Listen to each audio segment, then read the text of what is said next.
Friends, आज के इस वीडियो में आप सभी के लिए लेकर आया हूं मैं एसएससी जीडी एग्ज़ाम 2025 के लिए इम्पोर्टेंट क्वेश्चन। जैसा कि आप सभी को पता है, एसएससी जीडी का एग्ज़ाम 4 फरवरी से आपका शुरू हो गया था।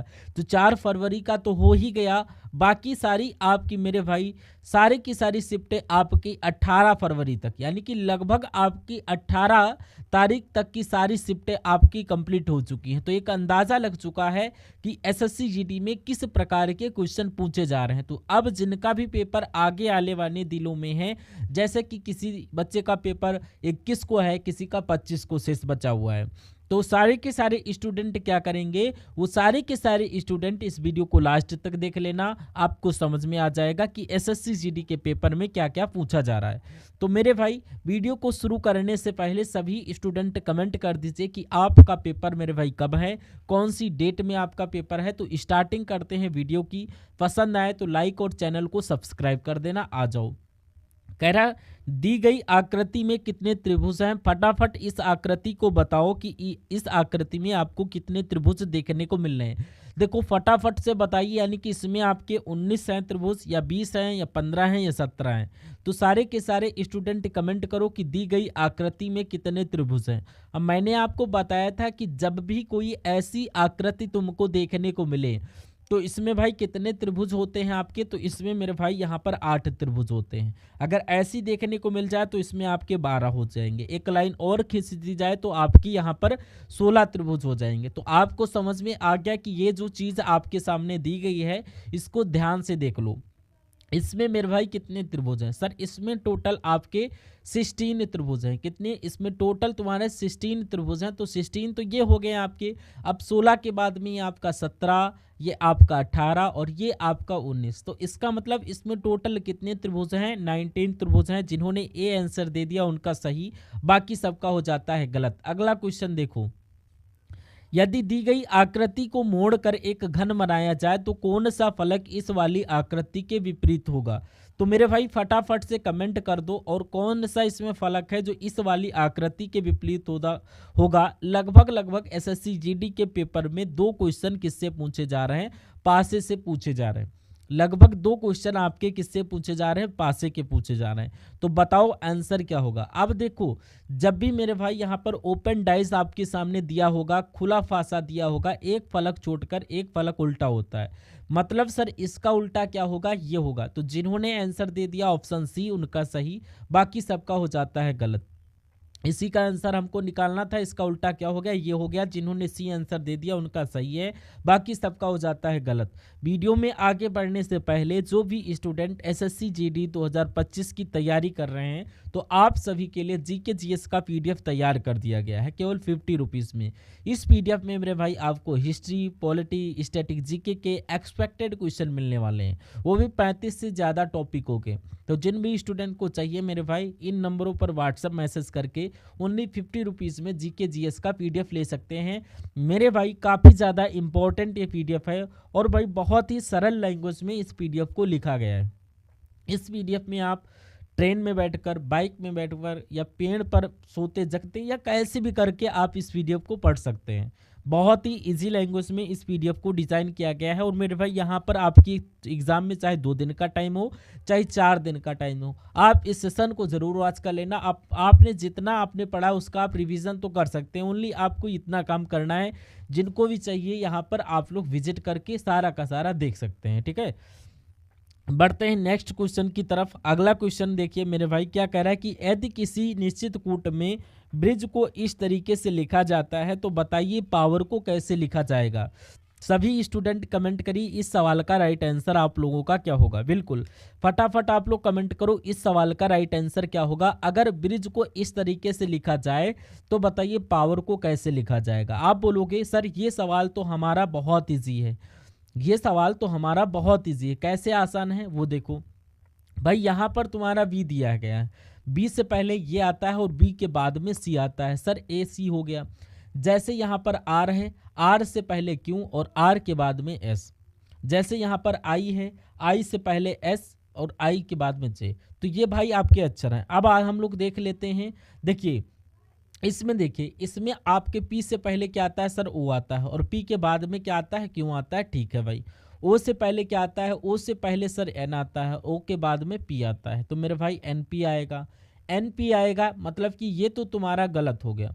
डब्लू से पहले क्या आएगा, डब्लू से पहले सर आपका वी आएगा, और डब्लू के बाद में एक्स आएगा, तो वी एक्स आएगा, मतलब ये भी आपका गलत हो गया।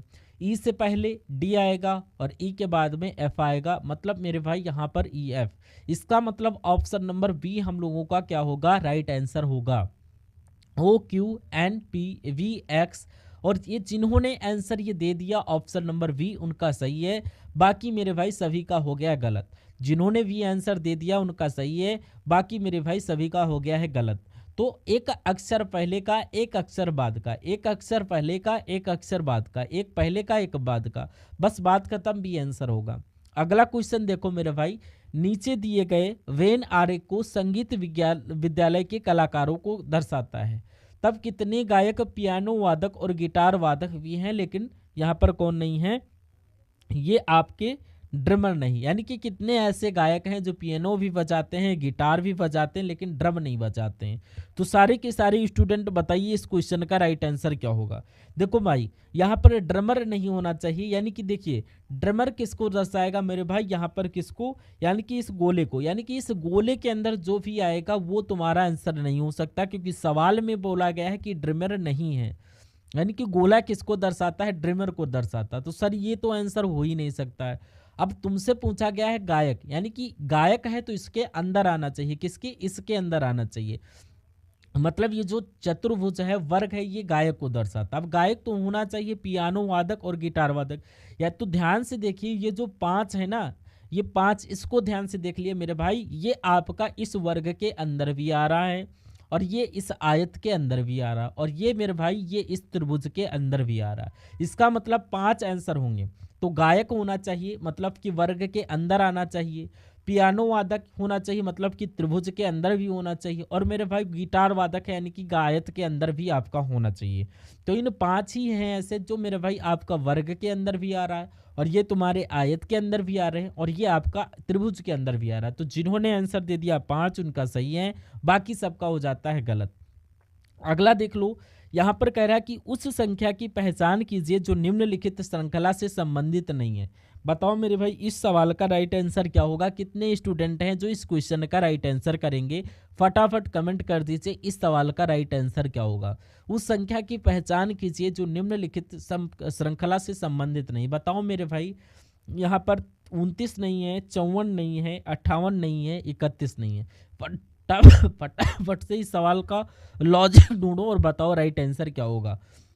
सभी स्टूडेंट वीडियो को लाइक और चैनल को सब्सक्राइब कर लो। लाइक और सब्सक्राइब करने का कोई पैसा आप लोगों का नहीं लगता है। लाइक और सब्सक्राइब करने का कोई पैसा आप लोगों का नहीं लगता। फटाफट से आप लोग कमेंट कर दो इस सवाल का राइट आंसर आप लोगों का क्या होगा। देखते हैं मेरे भाई इस सवाल का राइट आंसर आप लोगों का क्या होगा। देखिए, अगर देखिए भाई, इस सवाल को करने के दो तरीके हैं। या तो तुम दो दो के जोड़े बना लो, जैसे कि मैंने इसका जोड़ा बनाया, और इसका मैंने जोड़ा बनाया, और इसका बना लिया। अब 104 में 4 जोड़ूंगा तो 108 आएगा सर, 4 जोड़ना पड़ा मुझे। अब 54 में 4 जोड़ूंगा तो यहाँ पर 58 आएगा, ठीक है। लेकिन 29 में 4 जोड़ूंगा तो यहाँ पर कितना आएगा, 33 आएगा, ना कि 31। मतलब सर ये 31 में मिस्टेक है, 31 हमारा आंसर नहीं होना चाहिए। तो जिन्होंने आंसर दे दिया 31 उनका सही है, बाकी सबका हो जाता है गलत। देखो यार, दूसरा तरीका देख लो सर, ये इससे कितना ज़्यादा, 4 ज़्यादा, और 108 का आधा कितना होता है सर, 54 होता है। यानी कि 2 का भाग दे दो, 54 में 4 जोड़ेंगे मेरे भाई 58 होगा, और 58 का आधा मेरे भाई कितना होता है सर, 29 होता है। +4 भाग 2, +4 भाग 2, अब की बार +4 फिर भाग 2। 29 में 4 जोड़ूंगा तो वही तुम्हारा 33 होना चाहिए, जो कि यहाँ पर नहीं है। तो आंसर हमारा क्या होगा, डी होगा। तो जिन्होंने भाई 31 आंसर दे दिया उनका सही है, बाकी मेरे भाई सभी का हो गया गलत। आ जाइए नेक्स्ट क्वेश्चन की तरफ हम लोग स्विच करते हैं। एच के विपरीत कौन सा फलक है, फटाफट कमेंट करो इस सवाल का राइट आंसर क्या होगा। एच के विपरीत कौन सा फलक है, सारे के सारे स्टूडेंट बताइए इस सवाल का राइट आंसर क्या होगा। एच के विपरीत कौन सा फलक है। तो मेरे भाई देखो यार, एच का विपरीत 1 सेकंड का क्वेश्चन है। 1 सेकंड में जिसने आंसर दे दिया, मतलब भाई उसको रीजनिंग बहुत अच्छे से आती है। तो मेरे भाई ध्यान से देखो, एल इसमें भी है, एल इसमें भी है। बढ़ते जाओ, एल के बाद में के और के बाद में आई, एल के बाद में के और के बाद में आई, एल के बाद में जे और जे के बाद में एच, एल के बाद में जे और जे के बाद में एच। तो एच का उल्टा क्या होगा, आई हो गया। जिन्होंने आंसर दे दिया ऑप्शन नंबर बी उनका सही, बाकी मेरे भाई सभी का हो गया गलत। तो जिन्होंने आंसर दे दिया बी उनका सही है, बाकी मेरे भाई सभी का हो जाता है गलत। आ जाओ अगला क्वेश्चन। कंप्लीट द सीरीज श्रृंखला को पूरा करिए। बताओ मेरे भाई यहाँ पर आपका क्या आएगा, कितने स्टूडेंट हैं जो इस सवाल का राइट आंसर करेंगे? फटाफट से कमेंट करो मेरे भाई। इस श्रृंखला में आपको प्रश्नवाचक चिन्ह के स्थान पर क्या देखने को मिलेगा? सभी स्टूडेंट कमेंट करिए इस सवाल का राइट आंसर क्या होगा। आप बोलोगे कि सर यहाँ पर सवाल इजी है, आसान है, तो मेरे भाई फटाफट कमेंट करो, लॉजिक ढूंढो और मुझे बताओ इस सवाल का राइट आंसर आप लोगों का क्या होगा। देखिए, छोटी से बड़ी, फिर उससे बड़ी, फिर उससे बड़ी, मतलब सर कुछ न कुछ प्लस हुआ है। तो 6 में अगर हम लोग 2 जोड़ें तो कितना मेरे भाई 8 हो जाएगा, ठीक है सर। और 8 में अगर यहाँ पर मैं 3 जोड़ूं तो यहाँ पर ये 11 हो जाएगा, ठीक है सर।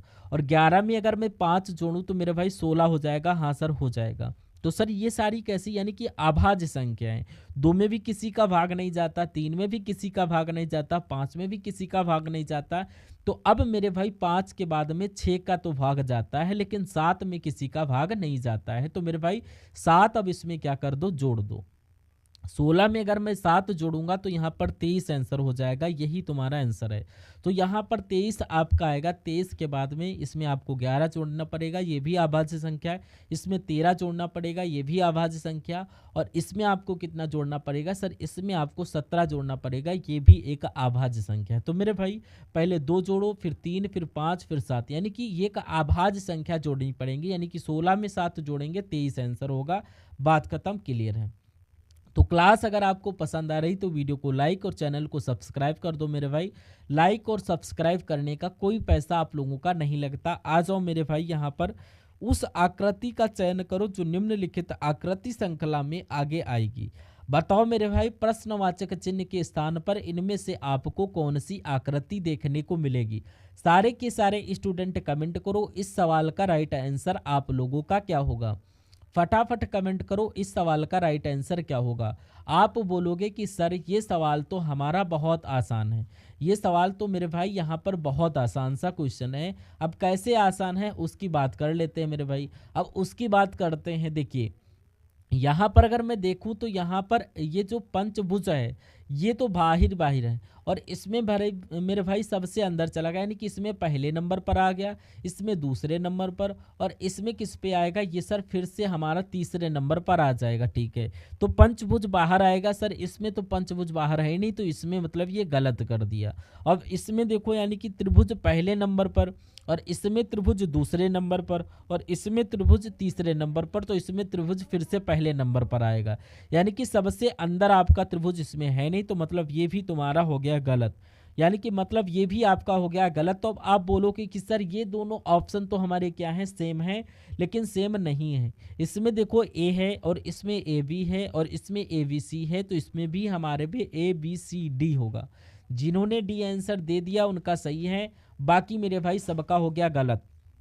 तो समझ में आ गया मेरे भाई। देखो, इसमें ए और इसमें ए बी, इसमें ए बी सी, अब यहाँ पर बन गया ए बी सी डी, इसमें डी तो है नहीं, मतलब ये तो तुम्हारा हो गया गलत। अब देखो मेरे भाई, एक काम तुम और कर लो। जैसे ही देखो पंचभुज को, क्या पंचभुज को देख लो। अब इसमें पंचभुज यानी कि इसमें 3 आकृति हैं, कितनी है, 1 2 3, यानी कि 3 आकृति। इसमें पंचभुज जो है आपका तीसरे नंबर पर है, इसमें पंचभुज आपका पहले नंबर पर, इसमें पंचभुज आपका दूसरे नंबर पर। तो इसमें मेरे भाई पंचभुज किससे नंबर पर आएगा, तीसरे नंबर पर आएगा। तो तीसरे नंबर पर तो ये तो सर आर इसमें, यानी कि पंचभुज है नहीं, मतलब ये आपका हो गया गलत। यानी कि ये भी गलत, ये भी गलत। जैसे मान लीजिए आप त्रिभुज को देख लीजिए, 1 2 3 आकृति है, तो त्रिभुज इसमें पहली आकृति में, इसमें त्रिभुज दूसरी, और इसमें त्रिभुज सबसे बाहर तीसरी। अब फिर से पहली आकृति में आएगा, तो अंदर त्रिभुज तो इसी में। तो जिन्होंने आंसर दे दिया डी उनका सही है, बाकी मेरे भाई सबका हो गया गलत। अगला सवाल देख लो भाई, कथन और निष्कर्ष का क्वेश्चन है, शानदार सा क्वेश्चन है। कह रहा कि कोई भी फूल आम नहीं है, कोई भी आम चेरी नहीं है। तो देखो, कोई भी फूल जो है वो मेरे भाई हमारा आम नहीं है, तो फूल आम नहीं है, बात खत्म। कोई भी आम चेरी नहीं है, तो आम मेरा चेरी नहीं है, बात खत्म। अब देखो, कोई भी फूल चेरी नहीं है क्या, तो कोई भी फूल चेरी नहीं है, तो यहाँ पर हो भी तो सकता है, यानी कि सवाल में मना थोड़ी नहीं किया कि चेरी नहीं है, फूल चेरी नहीं है, तो सवाल में ये तो मना ही तो किया नहीं, तो मतलब सर दिक्कत हो गई, ये तो आपकी फूल चेरी नहीं है, लेकिन हो भी सकती है, और इसमें मामला तो हमारा गलत हो जाएगा। तो कुछ चेरी आम है क्या, तो भाई चेरी आम है, सवाल में तो मना किया गया कि कोई आम चेरी नहीं है, मतलब ये भी गलत हो गया। तो कोई निष्कर्ष अनुसरण नहीं करता, कोई भी निष्कर्ष अनुसरण नहीं करता, none follow, option number C हमारे सवाल का राइट आंसर होगा। जिन्होंने आंसर दे दिया मेरे भाई ऑप्शन सी उनका सही है, बाकी मेरे भाई सभी का हो गया है गलत। तो जिन्होंने आंसर सी दे दिया उनका सही है, बाकी मेरे भाई सभी का हो गया है गलत। अगले क्वेश्चन की तरफ हम लोग स्विच करते हैं।